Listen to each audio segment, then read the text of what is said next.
Hello, pup parents, and welcome to today's episode of the Perfect Pup Podcast. My name is Devin. I am very excited for today's episode. We have Dr Sunvold with us, and he is a PhD in nutritional science, and we're going to be talking today about gut health in dogs and the microbiome, and it's going to be a very, very interesting episode. So thank you so much for coming on, Greg. We're very excited to have you. Sure thing. Happy to be with you. Awesome. So I'll give just a little brief intro of Greg, and I'm sure he'll, fill in any blanks that I missed. But Greg grew up in a cattle/ranch farm in Western Minnesota, studied animal science and then nutrition during his university years, after which he received a PhD in nutritional science and has been studying, pet foods, animal nutrition, everything that goes along with that for over 20 years. And the past few years, correct me on that, Greg, but he's kind of focused in on, life science research and specifically, the interest in the microbiome, which I'll have him explain a little more, but basically, everything that makes up the inside and outside of our dogs' bodies, their gut, the bacteria, fungi, viruses, those types of things. So again, happy to have you on, Greg. Tell me what I missed on that intro, and did I explain microbiome in a somewhat correct way? Oh yeah, you're hitting it fine. Yeah, so the microbiome is pretty interesting. It's not only inside the animal, in our intestines, whether it's us or dogs or cats or whatever, but it's also on the outside of us, and it's in what we live in. It's all around. So it's basically that microenvironment, if you will, the microecological environment that surrounds us, that's on us, that's in us. And so, yeah, happy to talk more about that with you and your listeners. So. I love it. I'm very excited. So going off of that, what kind of made you decide to kind of focus in a little bit more on the microbiome and how it relates to dogs? How did that kind of come to be for your career path, I guess? Sure. Well, my PhD, my career in nutrition, it goes back to the fermentable fiber use in dogs and cats. So I've studied, I'm a bit unique in the world in that my doctorate is actually with research with dogs and cats. Many people that are in my profession doing pet research, maybe have some swine nutrition background, they might have a human nutrition background, they might have a cattle background, but mine is actually with pets. So it goes all the way back then. As a number of my colleagues and I like to say, we were doing microbiome research before it was called the microbiome. But I'm glad we have that term because it really encapsulates and encompasses really what we're talking about more holistically speaking. And that is that it's the bacteria, it's the fungi, it's the viruses, and all these other micro living or semi-living entities that influence our health and our well-being. And so in the year 2017, I was kind of taking a look around the lay of the land in the field of nutrition. Because again, I'm a nutritionist by training. And so I've studied a lot of things. And typically speaking, nutrition is chemistry. It's chemicals. It's things we ingest that are nutrients, we like to call them. But most of these things are basically chemicals. And I was looking around the field of nutrition and thinking, wow, the field of microbiome is really coming into its own. We've had some significant government funding to study the microbiome inside of us as human beings, and we're seeing trickle over effects into the pet areas research. Some very nice, elegant research that's been done in the pet. And I said to myself, before I get too old and too senile, I want to work much more diligently in the field of the microbiome because I think it's perhaps the biggest thing that has hit the field of nutrition is the microbiome. So if I look in my own research field of what can I do, what can I work on that's really going to be the most effective to improve health and well-being of our pets, our dogs, Well, it's the microbiome. And I would be so bold as to say that in the field of nutrition for humans, it's again going to be the biggest thing that has and will continue to hit the field of human nutrition. So it goes hand in hand, but again, my expertise is in the field of pets, as I talked about. And so I want to continue helping people with, these, look, I'm a pet parent too, right? I mean, we have a lovely house dog, Millie, and she's just a joy to have. So I get it. I relate to, I take off my white coat at the end of the day, and I go about being just, dad, husband, just an everyday person. And, Millie is there. And, so I want to do what's best for her. I want to go beyond her because I know my technical training is unique and experiences and all of that. I want to push it out into the broader population of seeing how can we improve the health and well-being of these beloved creatures, right? The dogs. I love that. That's super powerful. And I think, like you said, you kind of hit it there, is that, most of us as pet parents, we just want what's best for our dogs. We love them. They bring a lot of joy to our lives. And so we want to do as much as we can to, improve their life and their well-being. So I really love that. And it's got to be super meaningful to be doing that on a day-to-day basis.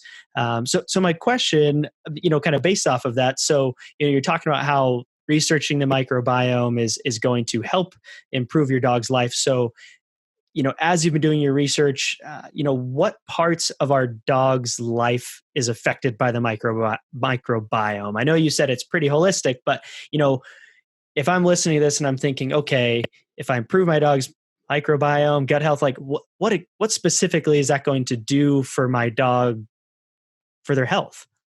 Yeah, got it. Good question. And I mean, again, based on my research background of so much focus on the gut, it really is true. A lot of our health and well-being, like our dog as well, I mean, starts with the gut. Okay. And furthermore, what can we really affect health and well-being wise? Well, it's our gut health. And how do we do that? Well, there are many things, and many of your listeners have heard of these things before. Certainly fiber is a very basic thing that we ingest, that our pets should be ingesting. Not all the time that happens with certain diets, but should be ingesting. And then there are things like prebiotics and probiotics, which there's a lot of chatter about. I think perhaps your listeners have heard of probiotics. These are basically live bacteria, or they should be anyway. There's some controversy in how things are marketed, but they should be live bacteria that are ingested. And they are kind of analogous to seeds if you're thinking of your lawn. It's like in the spring, early spring or late fall, you might seed in, grass seed, to help a bare spot of the lawn. But I say that because prebiotics, those would be probiotics, live bacteria. The prebiotics are the feeds or the fertilizers, if you will, that you put on the lawn, the things that are preferred by those seeds. In the case of grass growing, it grow better. In the case of probiotics, make those probiotics grow better. So those are the prebiotics. And so, when we talk about affecting gut health, if the gut isn't working well, if it's kind of disturbed or disrupted, well, then the whole physical being, demeanor, and we all can relate to this, right? I mean, our own, if your tummy is upset, you're upset, you're not feeling well. The same is true with your dog. But it starts there, is what I said. It starts in the gut, because we're finding from research, many different pieces of research, both in the human literature as well as some in the dog research, that other systems of the body, for example, joint mobility, can be affected by what's going on in the gut. Our joints are inflamed. Our dog is a bit gimpy. It's obviously in pain. It gets up slow, or it stumbles when it gets up. Well, there's pain there. There's inflammation, and the gut is it houses the largest immune system in the body. It's called the gut-associated lymphoid tissue. And if we have what's right within the inside of the gut, then the gut responds positively, and the external parts of the body, we call it the systemic parts of the body, respond positively. In this case, I gave you an example of the gut, but certainly there's other evidence to suggest that the mood even of the pet, of the human, can change if the inside of the intestine is doing well, is appropriate, and how it's balanced, if you will. So that's why I say it starts with the gut, but it can affect many different systems around the body, whether it's the mood, the inflammation that goes into the joints, what have you. So hopefully that answers a bit of your question. So. Yeah, no, that's super fascinating. And I love the point you were making there at the end of, our dog's moods and just probably even like how they're mentally reacting to things. And, here at Pupford, we have a large emphasis on training and, helping overcome problem behaviors. And, I think, there's a concept in dog training where basically you start with, the least intrusive methods to fix a problem behavior. And oftentimes that first thing that you're looking at is your dog healthy? Is there, are they feeling okay? Because, if they're in pain, just like you were saying with us humans, if our gut is hurting, we're not feeling good. We want to just lay down. We don't want people to bother us. And I think it's the same for our dogs. So that's super fascinating, how much their gut and our guts can affect our daily lives. So off of that, how can an everyday pup parent, and this might be I'm sure there's not one answer for this, but me as a pup parent, if I'm looking at my dog, like, how can I know if their gut health is okay? I mean, is it like, do I need to go get tests done for them? Is it just looking at their stool? Like, how do you know if your dog's gut health is in a good place? Yeah, that's a good question. And certainly as a researcher, I can name you many different techniques and whatnot that are used to study gut health. But the first thing I say to people is get in touch with your animal. And many pet parents are. I don't want to dismiss that. I mean, many are. But even, something like, he's got to do his business or whatever. Well, actually, if you can train yourself into thinking a little bit more about, okay, when did he do that? And is there any changes in that? And, you take it a step further. Most of us have to pick up stool anyway. So you're going to be looking at it and look at it. Is it changing? Is the color different? Is the texture of it different? Look, I mean, many of us are parents of human infants and we'll change our child's diaper. We can look at the same thing with our pet, right? We can take the effort to understand and just take mental note of this. And, if there are changes that are going on, well, then, can I correlate that back to something that's changed with him or hers, diet or habits or whatever? And, a lot of times a soft stool can be just simply the fact that this animal voided a bit prematurely. Right. It just happened to be that he, in our case with Millie, she's stimulated by the grass and she voids just almost on demand with that. And your dog, what stimulates him or her. So take that into account. Beyond that, you can get into different techniques. And, I'm happy to say there are different companies out there that are now trying to promote, what I would call a snapshot of the gut microflora, the microbiota that are in the gut. I'm a bit cautious about promoting that stuff too much because we are very, very early days in terms of that science. So you'll probably come across that if you research for it.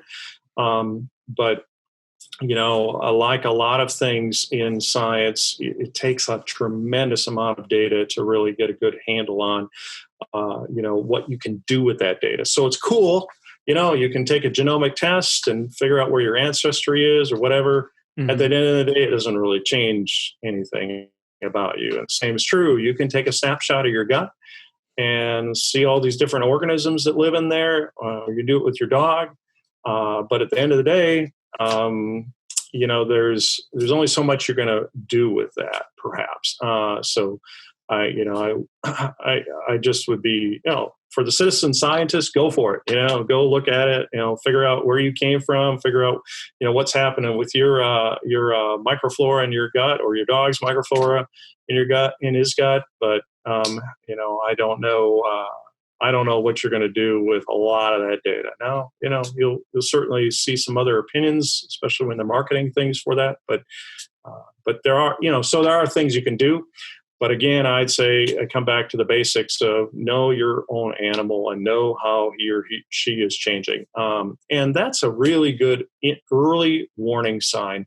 Something persists, see your veterinarian, of course, and, make him or her aware of what you're seeing with your pet as well. So, take advantage. It's free data, right?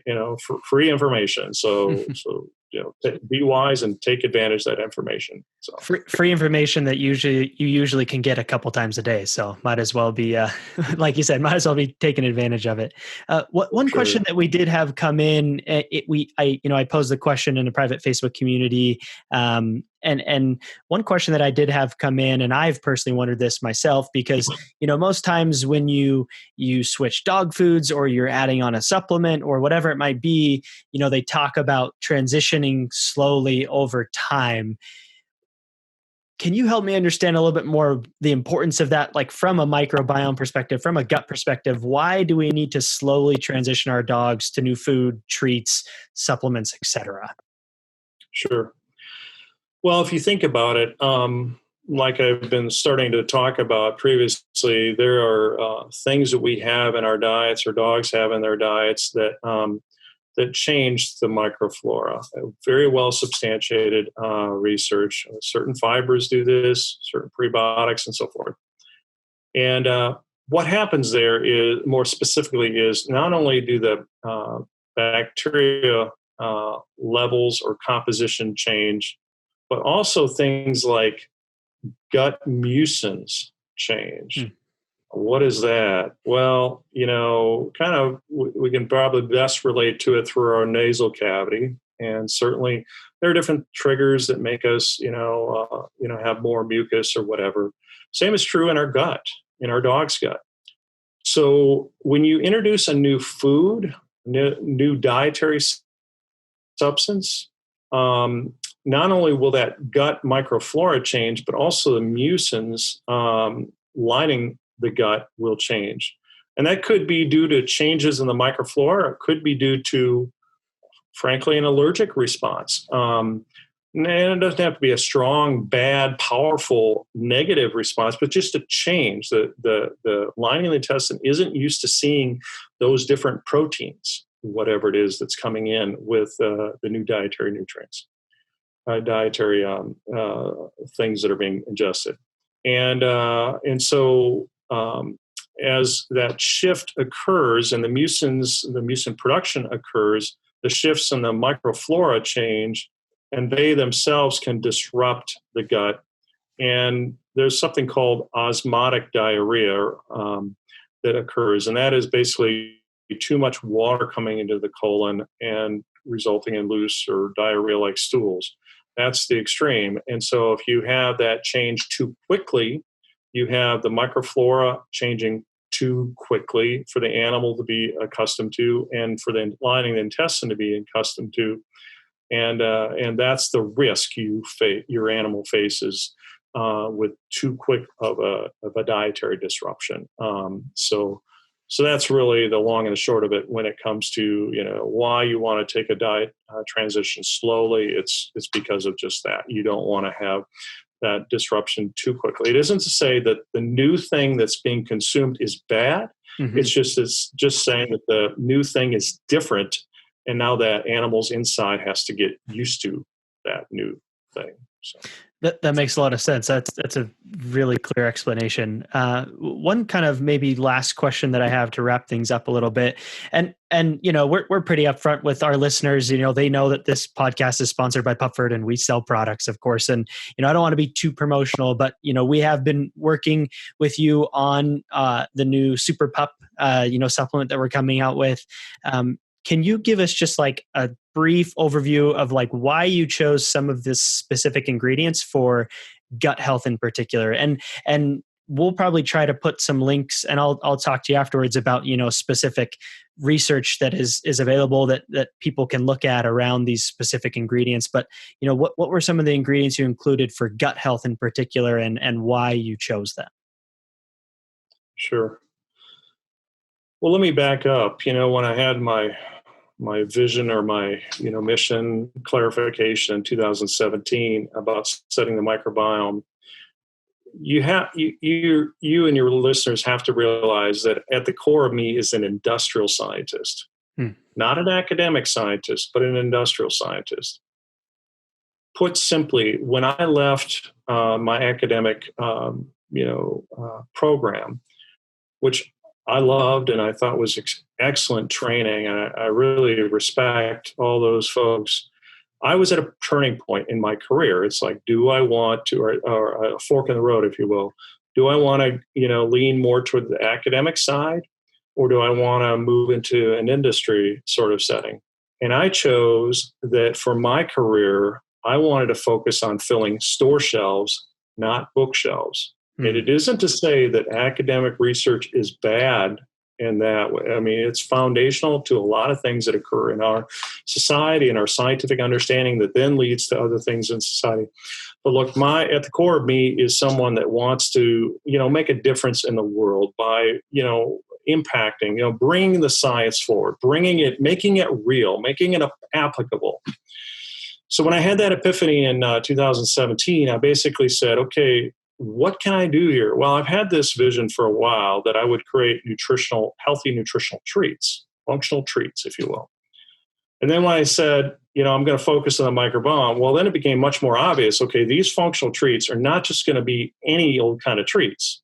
They're going to be things that really bring to life the microbiome science. So I'm a bit altruistic there, and certainly we're going to, and you guys are going to help me make sure this happens, but we're going to do it in a way that's appealing to consumers or whatever. But nevertheless, it's going to be something that is rooted in science, that it's going to make a difference in the life of an animal. It's just not a marketing slogan to me.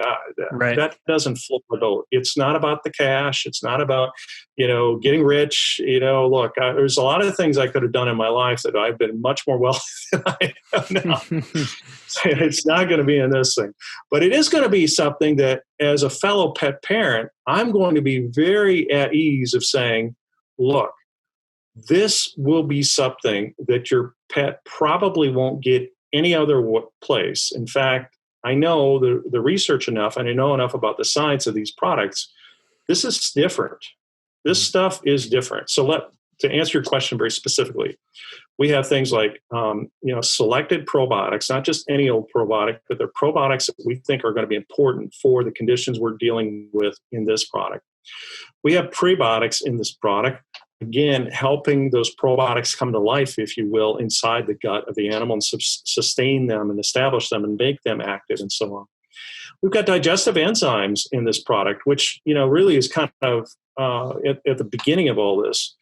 If I want to create a certain environment in the intestine, then I want to decrease the risk of other unwanted dietary nutrients, undigested nutrients, getting down to the gut and, basically bungling things up, right? So digestive enzymes help get those, other entities, the proteins, the carbohydrates, the fats, better digested, so the animal has better nutrient absorption, basically making the existing diet they're consuming, whatever it might be, more effective, more valued to the animal, more valuable to the animal by providing that nutrition to the animal, unlocking that nutrition for the animal, and at the same time, not messing up the microbiota and the probiotics that are in that product to help it be most effective. So those are the basic components. Now there's a ton of other things, which I'm sure we'll talk about later on other things. I'll be happy to talk at length.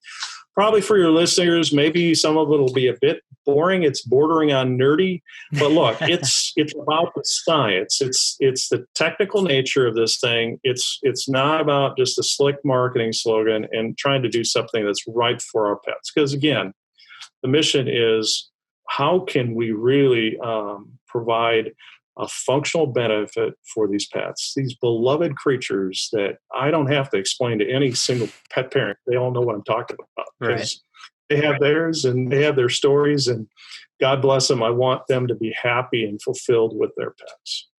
I love that. I really do. And I man, that kind of hit home for me. I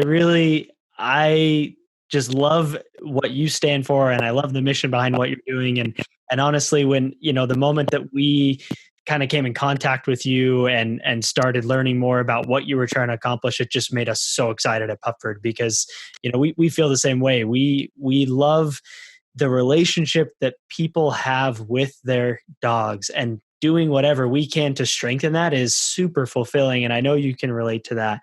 And we're very excited for this, Super Pup supplement.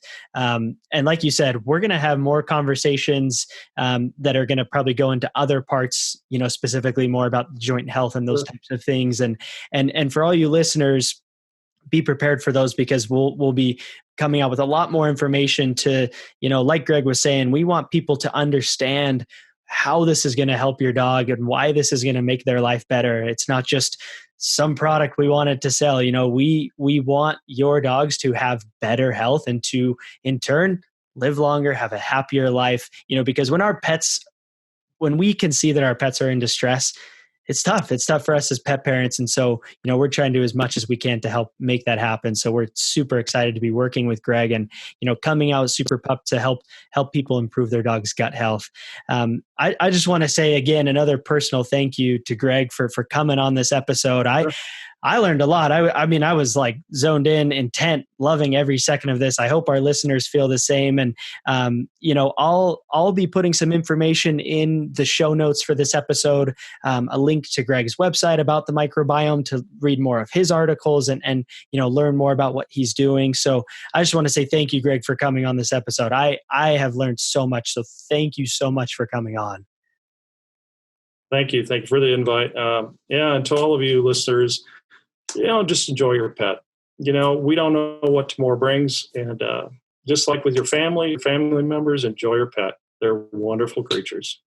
Awesome. Thank you, Greg. And again, for any listeners, please leave a review if you like this episode. Let us know what your thoughts were. You can always contact us at Pupford, send us a DM, whatever it might be. Leave us a review, and we will catch you guys on the next episode. Thank you again.